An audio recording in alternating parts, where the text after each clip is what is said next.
In 1978, a psychologist named Philip Brickman did something that sounds almost cruel.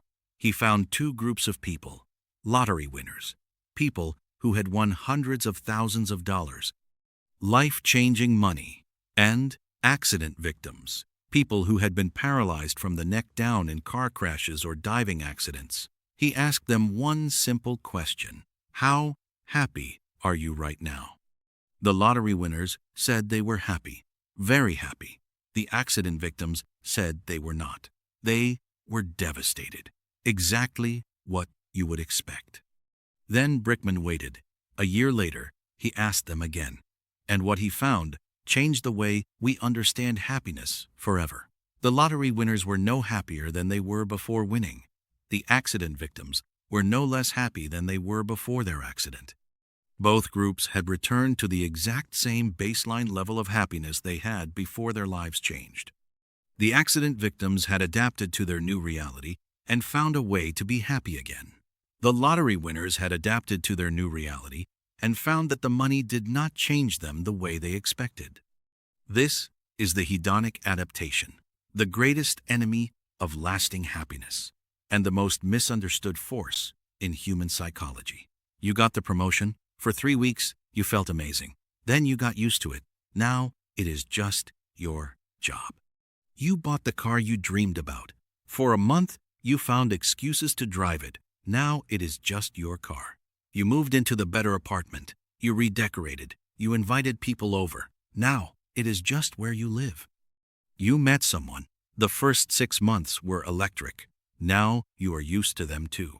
This is not a flaw in your character. This is a feature of your biology. Your brain is designed to adapt. It is designed to return to baseline. Because from an evolutionary perspective, adaptation is survival. If you stayed excited about every food source you found, you would never look for the next one.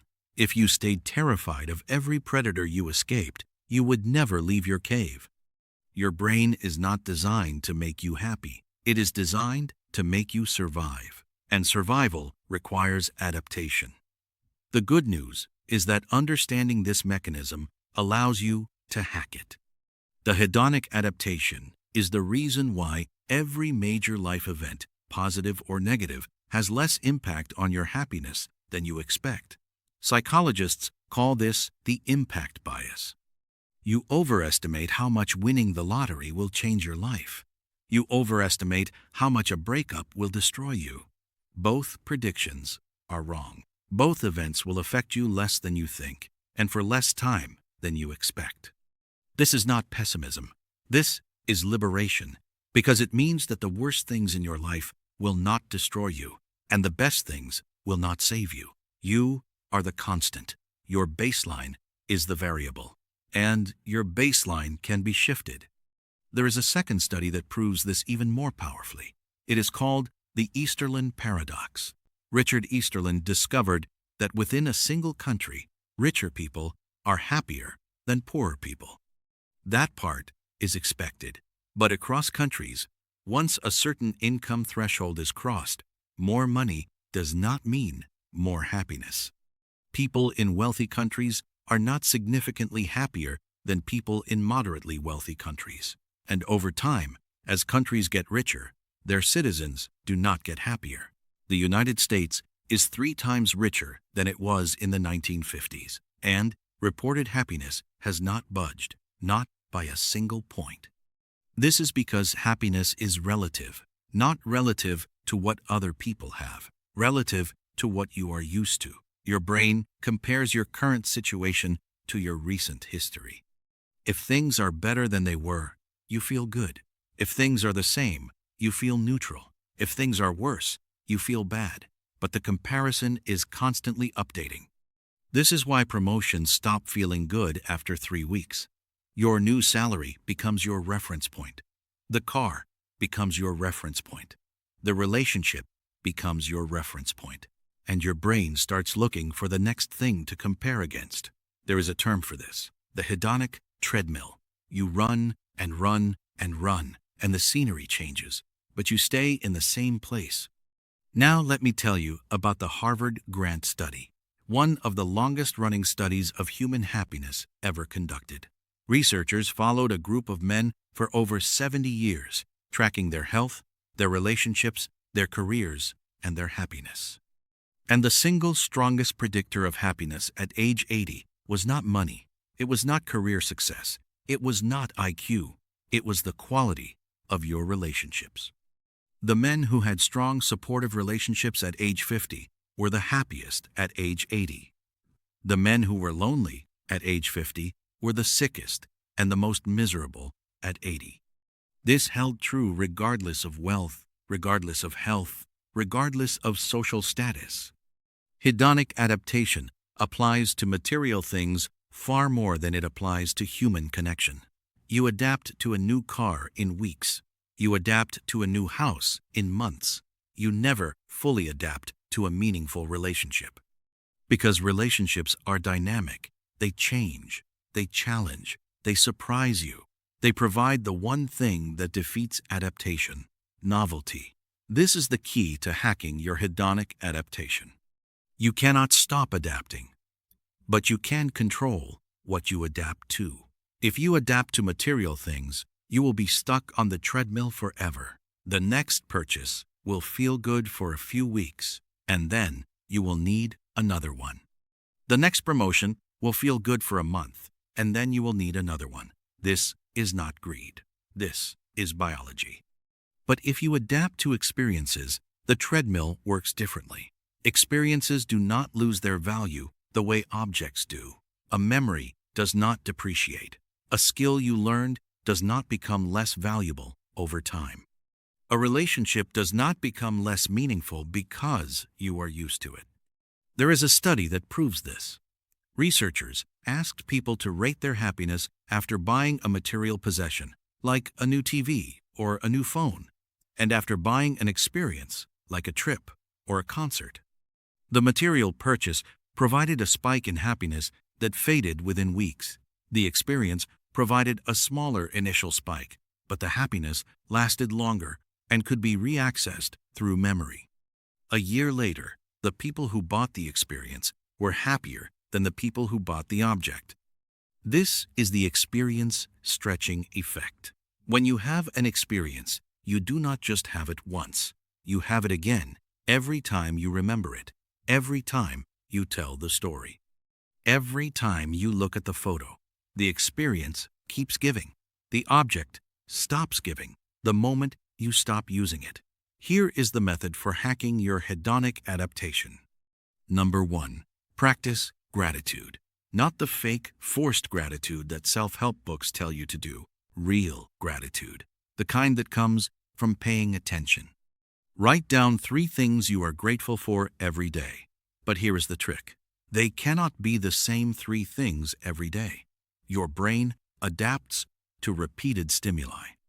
If you write down, "I am grateful for my health," every single day, your brain will stop responding to it.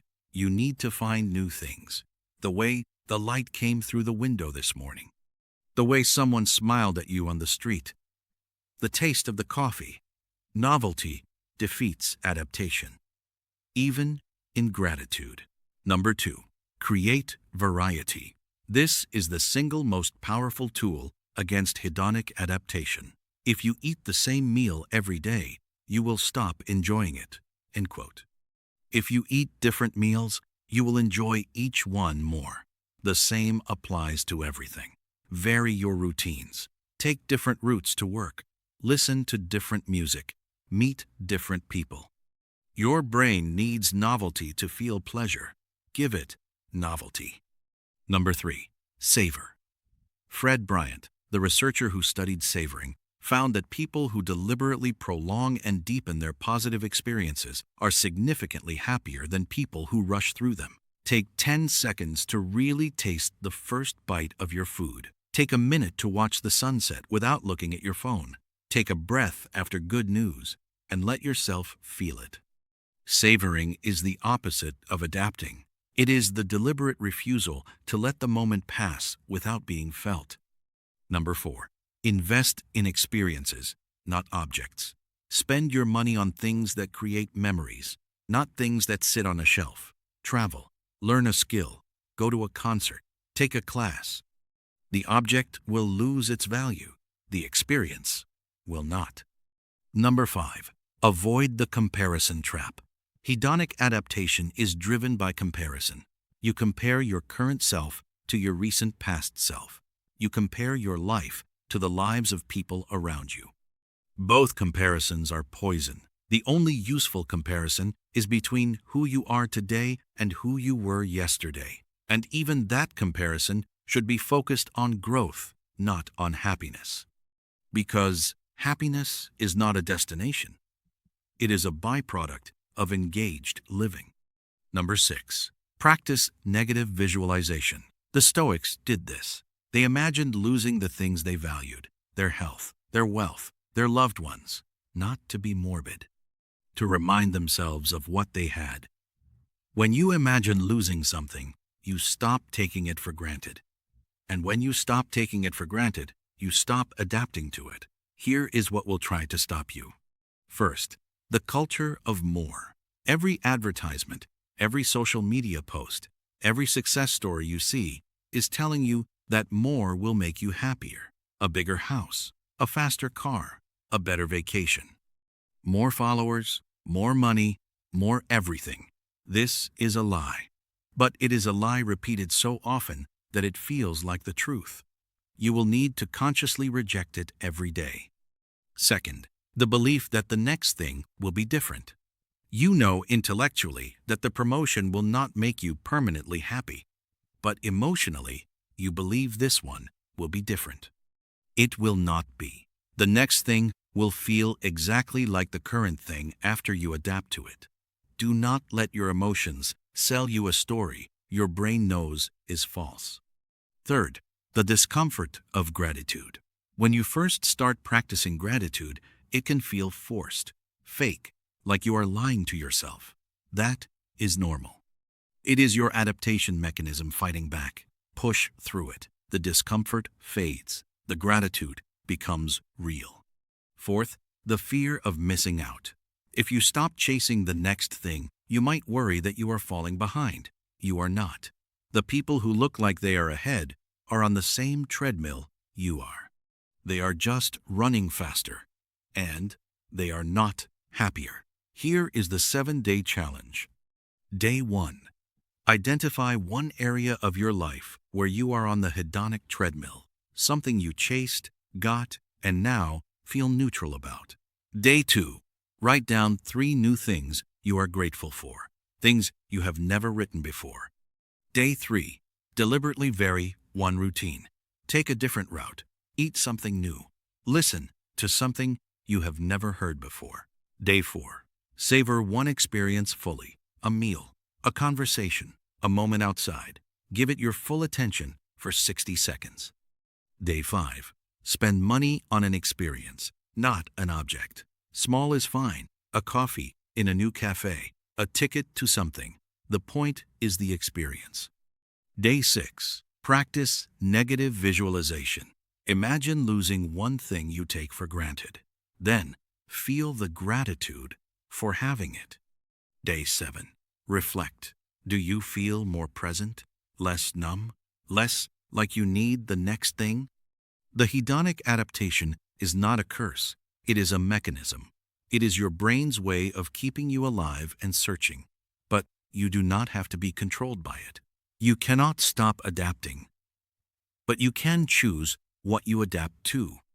Adapt to growth instead of possessions. Adapt to relationships instead of status. Adapt to experiences instead of objects. Adapt to the present moment instead of the next thing. Note, the treadmill only runs in one direction, but you can step off. You are not broken for feeling neutral about things you worked hard to get. You are human. Your brain is working exactly as it was designed to. The problem is not that you adapted. The problem is that you were told adapting was a failure. It is not. It is biology, and biology can be hacked. The next thing will not save you. It was never supposed to. The only thing that was ever going to save you was learning to want what you already have. Not because settling is noble, Because wanting what you have is the only way to stop needing what you do not. The lottery winners learned it the hard way. The accident victims learned it too. You do not have to wait for a tragedy or a windfall to learn it. You can learn it right now. Step off the treadmill. Look around. This is your life. It has been here the whole time.